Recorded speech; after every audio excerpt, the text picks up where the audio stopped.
है कि भगवान श्री कृष्ण के नित्य समीप रहता है जो तुलसी जी की सेवा करता है। जब तक मनुष्य की लगाई हुई तुलसी की शाखा प्रशाखा बीज पुष्प सुंदर दल से तुलसी जी सुशोभित होती है, तब तक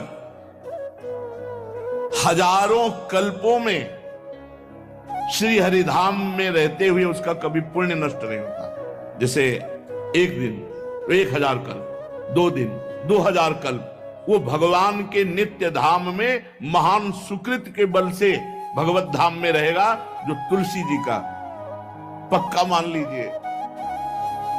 जब स्वयं सिंह से तो तुलसी जी रोपण करके तुलसी जी का एक वन लगाया और रोज नवीन नवीन मंजरी तुलसी दल लेकर प्रभु के चरणों में, कहीं न कहीं तुलसी जी की कृपा हुई। वृंदावन, ये वृंदा अधिष्ठात्री देवी वृंदावन की है, इनकी कृपा के बिना हे चंद्रादने संपूर्ण पत्रों और पुष्पों को जो उतार करके सम्मान पूर्वक पहले प्रार्थना करनी चाहिए। हे वृंदा देवी, हे तुलसी जी, भगवान श्री हरि की पूजा के लिए या प्रियाजू की पूजा के लिए हम आपके कुछ मंजरी कुछ दल लेकर के सेवा करना चाहते हैं, आप कृपा करके मुझे दीजिए, और फिर उतार दें। ऐसे नोचना नहीं, बहुत सम्मान से बहुत प्यार से, तो तुलसी जी प्रसन्न होते हैं। जो मनुष्य तुलसी दल से श्री हरि की पूजा करता है, कोई भी पाप उसका स्पर्श नहीं कर सकता। पूर्व में किया हुआ कोई भी पाप उसको दंड नहीं मिलेगा, जो तुलसी जी की आराधना नित्य करता है। अब इतना जल भी ना चढ़ा दे, मार पुण्य हो जाए और तुलसी जी अंतर ध्यान अनुकूल जल, जैसे मान लो गमले पे हैं तो इतना बड़ा तांबे का रोज उससे अब भर के लोटा चढ़ा दोगे, 2-4 दिन में अंतर ध्यान हो जाएंगे तुलसी जी। बहुत विवेक से जरूरत है, मतलब भारी पुण्य होगा। अब इतना बड़ा लोटा रोज जल चढ़ाओगे तो 2-4 दिन में पीली होके अंतर ध्यान हो जाएंगे। पर इतना जल अनुकूल जल चाहिए, एक तांबे का छोटा सा लिया, इसे रोज डालो, उसमें कोई फर्क नहीं, और गमला उठाकर धूप में विराजमान करो। सेवा का मतलब क्या है? जो तुलसी जी को जल अर्पित करके तुलसी जी की सेवा करता है, हरि चिंतन करता, कभी कोई पाप उसका स्पर्श नहीं कर सकता। 100 भार सोना, 400 भार चांदी,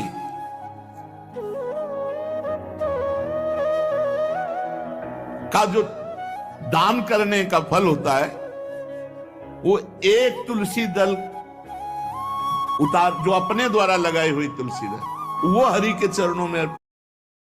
ये 100 भार सोना और चांदी बराबरी नहीं हो सकती। कितना महत्व है।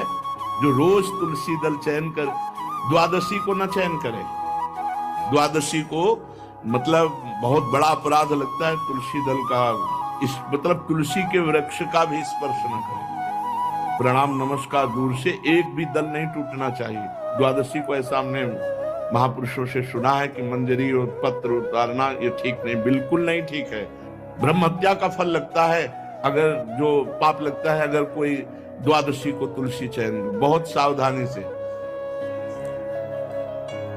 जिसके घर में तुलसी का बगीचा होता है, कई पौधे होते हैं, उसको कहीं तीर्थ जाने की जरूरत नहीं, उसका घर तीर्थ है जिसके घर में तुलसी के पौधे हैं। और यमराज कभी उस घर में किसी भी मरने वाले को लेने नहीं आएंगे। जिसके घर में तुलसी, लगा लो भैया तुलसी लगा लो घर में, काहे को यमराज को आने दोगे? सबके घर में तुलसी है। कितना सुंदर पहले था। घर में आंगन होते थे, आंगन में एक बहुत बड़ा सौरशाली ग्राम ऐसे, और फिर घर का हर व्यक्ति जल चढ़ाना, प्रणाम करना, नमस्कार करना, चाँद पर। कितनी पवित्र पद्धतियां हमारी थी। जब रसोई बने पहली गाय के लिए, फिर कुछ पक्षियों के लिए, फिर कोई संत महात्मा, कोई भिक्षु, ऐसा कितना पवित्र व्यवहार। यहाँ जैसे हमने देखा है, ये रसोई बन रही ना, तो धुआं नहीं खत्म होने पाता, वो ही सब अपवित्र किए हुए हैं। राक्षसी बुद्धि आती चली जा रही। तुलसी जी, ये भागवती को वस्तु है। हमें लगता है बालकनी तो होती ही, बढ़िया बालकनी में कैसा उठाने धरने वाला स्टैंड लोहे का रखो कि तुलसी जी को विराजमान कर दो। जिसके घर में तुलसी जी विराजमान होती, उसके घर में यमराज कभी नहीं जाते। जो तुलसी जी का सेवन करता है उसकी सारी कामनाएं तुलसी जी पूर्ण कर देती हैं।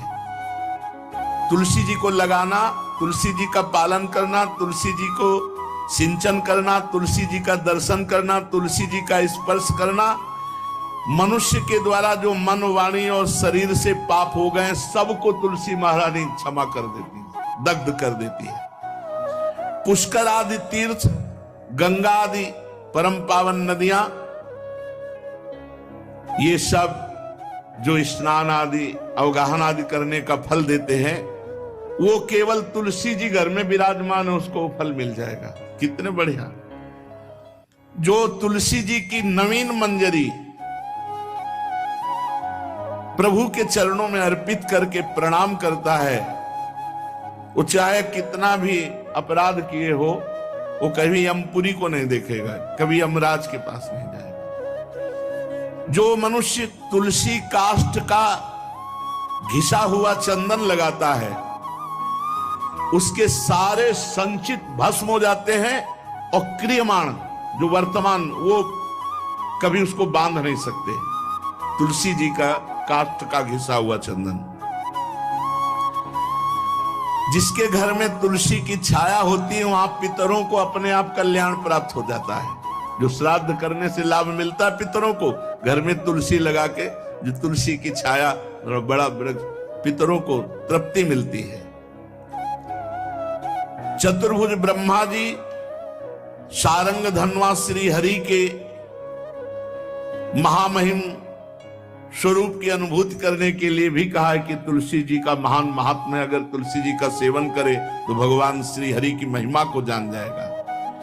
स्त्री हो या पुरुष, पुरुष नपुंसक नारीवा जीव चराचर कोय, सर्व भाव भज कपट तज मोह परम प्रिय सोय। शरीर वर्दी है, हमारी पोशाक है, हम सब एक हैं, आत्मस्वरूप है, कुछ अलग नहीं है।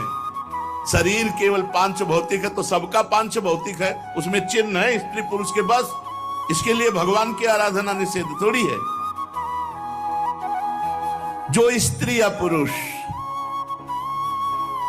श्री तुलसी जी के काष्ठ के मन के बना के, जैसे छोटी कंठी या बड़ी माला धारण करता है, श्री कृष्ण उसके बस में हो जाते हैं। यह है तुलसी जी की महिमा।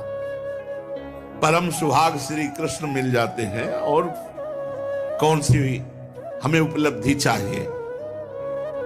हे गोप नंदिनी, तुलसी जी का सेवन करने से श्री कृष्ण वश में हो जाते हैं।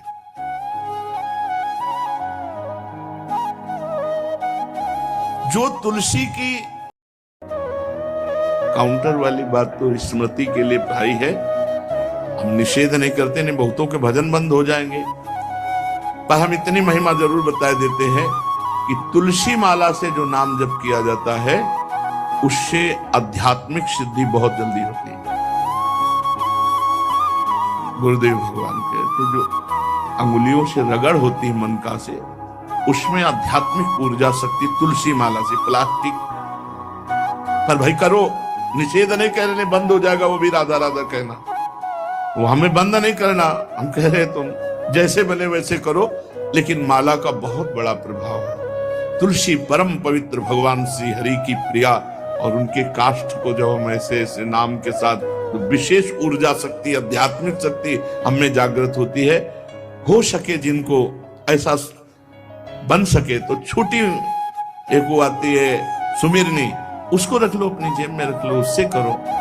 और नहीं है तो भैया तुम इसी से करो, नाम जप करो, भाव को भाव न खालसो, नाम जपत मंगल दिस दसो।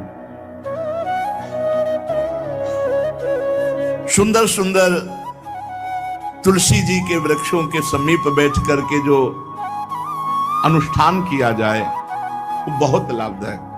श्रीमद् भागवत का, गोपाल सहस्त्र नाम का कोई भी पाठ तुलसी जी के समीप विराजमान करके किया जाए, आचार्य को बुला करके तुलसी पूजन करना चाहिए, विविध प्रकार के अनुष्ठान। अरे तभी तो सब मंगल होता है। पहले था, ने देखा है, 4 बजे माताजी दरवाजे के सामने लीपती, रोज का काम। जो पुराने घरों में देहरी के आगे आके 4 बजे लीप करके वहां अपना चौक पूर के दीपक जला, क्या पवित्रताएं थी, क्या मंगल था। जब किसी को निमंत्रण दिया जाता था सबके पैर धोए जाते थे, सुंदर बिछौना बिछा करके और उसमें बैठकर पत्तल और गज के सकोरा कुल्हड़ ऐसे भोजन पाया। कितना पवित्रता, जो हमारी पूर्व पवित्रता थी, धोती कुर्ता चोटी, पवित्रता। अगर बाहर जा रहे तो पैजामा कुर्ता, ऐसे बहुत पवित्र पोशाकें थी, पवित्र आचरण थे, पवित्र खान पान था। घर में जाओ तो एक पवित्रता है।